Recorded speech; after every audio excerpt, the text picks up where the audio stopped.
എന്തിനാണ് ഹണി റോസിനെ വിമർശിക്കുമ്പോൾ ഇത്ര പ്രകോപിതമാകുന്നത്? താൻ ഇത്രക്ക് തരം താഴ്ന്നു പോയല്ലോടോ.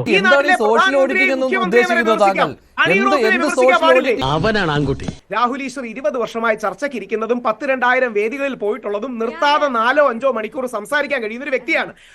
അവൻ ഓവർ സ്മാർട്ട് ആവാനുള്ള ശ്രമമാണ്. അദ്ദേഹത്തിന്റെ ഭാഷാ പ്രാവീണ്യമൊക്കെ നമുക്ക് അംഗീകരിച്ചു കൊടുക്കാം. പക്ഷേ അല്ല, ഒരു നടിയെ സോഷ്യൽ ഓഡിറ്റിങ്ങിന് ഇവന്റെ അടുത്ത് എന്ത് പറഞ്ഞാ മനസ്സിലാക്കാം വിധേയയാക്കണം എന്നൊക്കെ പറയുമ്പോൾ അതിനൊരു റീസൺ വേണ്ടേ?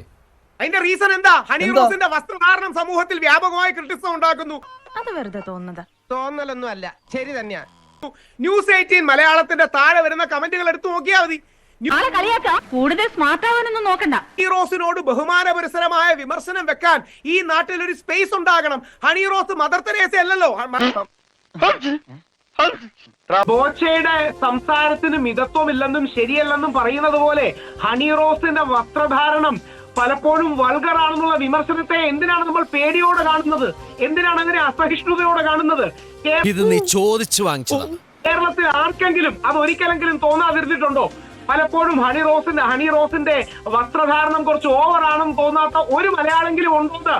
100% ഞാൻ യോജിക്കുന്നു. മദർ എത്ര ആദരവുള്ളതുകൊണ്ടാണ് പറഞ്ഞത്.